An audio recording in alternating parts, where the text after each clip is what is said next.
बलराम जी एक दिन वृंदावन पहुंच गए, गोकुल। उनकी इच्छा हुई गोकुल जाने की। भगवान गोकुल गए हैं बलराम जी, और गोकुल में जाकर के जमुना जी के साथ बलराम जी ने क्रीड़ा की है।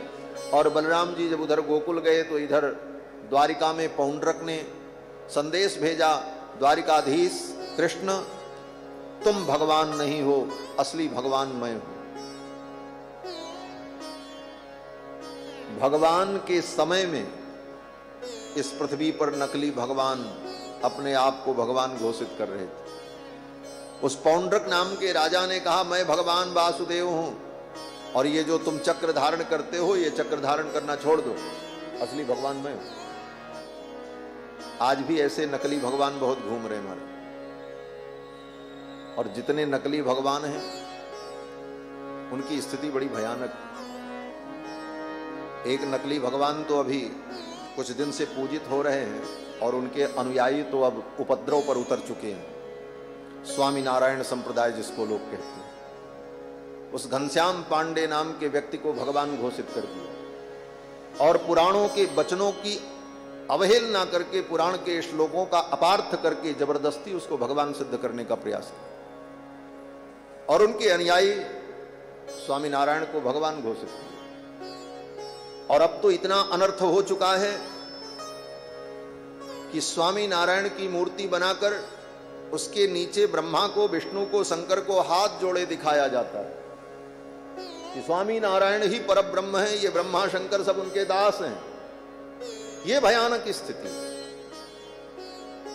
और अगर इसका विरोध समाज में नहीं हुआ तो ये सनातन धर्म के लिए बहुत बड़ा खतरा है, सनातन धर्म के लिए बहुत बड़ा अभिशाप बन जाएगा। तो ऐसे नकली भगवान पैदा किए जा रहे हैं इस देश में।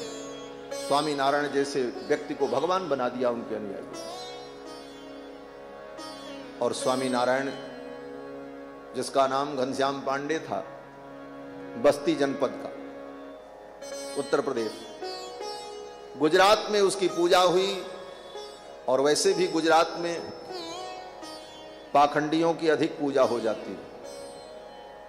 भक्तमाल में तो नाभादास जी ने लिखा है कि महास्मारत लोग भक्ति लवलेस न जाने, माला मुद्रा देखता सुखी निंदा ठान। वो घनश्याम पांडे, बाद में उन्हीं का नाम सहजानंद और उन्हीं को स्वामी नारायण घोषित। कोई ग्रंथ भी नहीं लिखा उस व्यक्ति ने।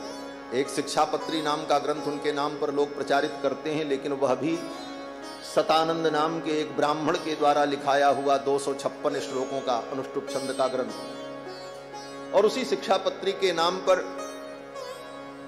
अनर्थ का विस्तार करके अपने आप को भगवान घोषित कर, धन के बल पर। लेकिन धन से कोई भगवान नहीं हो जाता। किसी के लाखों अनुयायी हो जाए इसलिए वो भगवान नहीं हो सकता। भगवान वही होगा जिसको शास्त्र भगवान कहेगा। भगवान की परिभाषा है, भगवान किसे कहते हैं? ऐश्वर्यस्य समग्रस्य धर्मस्य सशस्त्रियः ज्ञान वैराग्योश्चैव षण्णाम भगैति। ज्ञान शक्ति बल ऐश्वर्य वीर्य तेज से जो संपन्न हो अशेष रूप से उसको भगवान कहते हैं। और अब तो उनके अनुयायियों ने अन्य संप्रदायों की भी आलोचना प्रारंभ कर दी। अभी अभी कल मुझे सूचना मिली कि हमारे सनातन धर्म में जो अनेक पंथ हैं, उन पंथों में एक गोरख पंथ भी है, जिस पंथ के योगी श्री योगी आदित्यनाथ जी हैं, जो हमारे उत्तर प्रदेश के माननीय मुख्यमंत्री हैं। उनके उस पंथ पर भी उसने आलोचना की और टिप्पणियां की।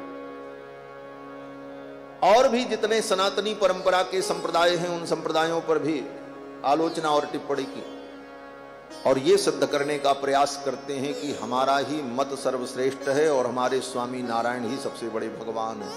ये ब्रह्मा शंकर हनुमान सब उनके चरणों में बैठते। तो बंधुओं, आज के समय में ऐसे पाखंडियों से हमें सावधान होने की आवश्यकता है। समय रहते अगर हिंदू समाज ऐसे पाखंडियों से सावधान नहीं हुआ तो सनातन धर्म के ऊपर बहुत बड़ा खतरा होगा। गोस्वामी तुलसीदास जी ने पहले ही लिखा है, दंभिन निज मति कल्प कर प्रकट किए बहु पंथ। दंभी लोग कल्पना करके ऐसे अनेक मत और पंथ प्रकट करेंगे जिसके द्वारा सनातन धर्म दूषित होगा।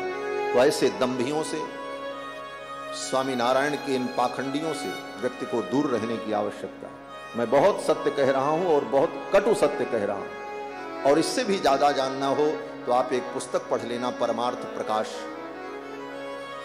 वृंदावन के परम उद्भट विद्वान अनंत श्री विभूषित स्वामी श्री विश्वक सेनाचार्य जी महाराज, अभी 2 महीने पहले उनका परम पद हो चुका है, उन्होंने आज से 10 वर्ष पहले उसके पाखंड का उजागर किया है। बड़ी मोटी किताब है जिसमें सारा इतिहास लिखा हुआ है, इनके झूठ का पुलिंदा, वो पुलिंदा उसमें आप सबको मिल जाएगा।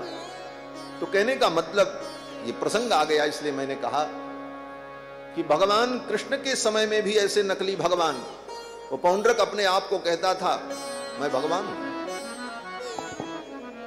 और पत्र लिखा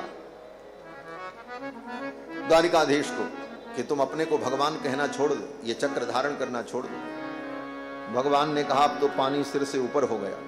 भगवान रथ लेकर के चल पड़े और पहुंचे पौंड्रक के नगर में, और जाकर के भगवान ने पौंड्रक से कहा, पौंड्रक तू कहता है कि मैं असली भगवान हूं और मैं चक्र धारण करना छोड़ दूं, तो लो मैं अपने चक्र को छोड़ रहा हूं, अगर तुम भगवान हो तो इसे संभाल लेना। ऐसा कह करके भगवान ने अपना सुदर्शन चक्र छोड़ा, और उस सुदर्शन चक्र ने पौंड्रक का शिरच्छेद कर दिया। पौंड्रक का भगवान ने वध किया। काशी नरेश आ गए लड़ने के लिए, काशी नरेश को भी भगवान ने मार डाला। काशी नरेश का सिर काट करके भगवान ने काशी में फेंक दिया। काशी नरेश के पुत्रों ने अपने बाप का सिर देखा तो सब रोने लगे। काशी नरेश के पुत्रों ने काशी के विद्वान ब्राह्मणों को बुला करके तांत्रिक यज्ञ करवाया भगवान कृष्ण को मारने के लिए।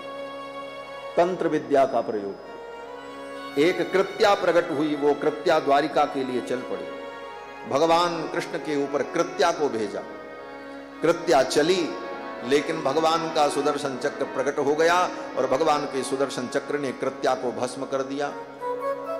और फिर भगवान का सुदर्शन चक्र काशी के लिए चल पड़ा।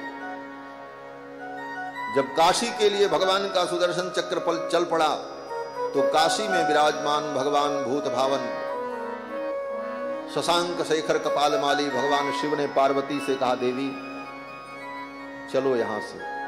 बोले कहां चलें? अपना घर छोड़ करके। बोले अभी तो चलना पड़ेगा। क्यों? बोले द्वारिकाधीश अपने सुदर्शन चक्र के द्वारा काशी का दाह करने जा रहे हैं, इसलिए काशी छोड़ देने में ही भलाई है। भगवान शंकर पार्वती को लेकर काशी छोड़ करके चले गए।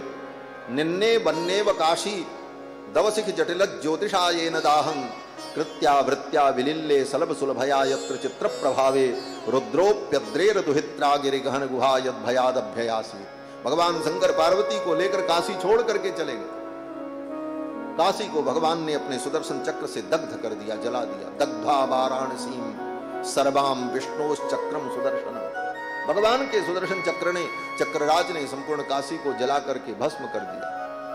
काशी जल करके जब शांत हो गई तब भगवान शंकर पार्वती जी को लेकर के आए, भगवान का पूजन किया और कहा, प्रभु आपने बहुत अच्छा किया, मेरी काशी को आपने अपने सुदर्शन चक्र से चक्रांकित कर दिया। भगवान के चक्र से चक्रांकित पुरी हो गई। अब ये संसार चक्र से प्राणियों को मुक्ति देने वाली बन गई। इस पुरी में जो प्राणों का त्याग करेगा वो संसार सागर से मुक्त हो जाएगा। इस प्रकार भगवान ने बड़ी विविध लीलाएं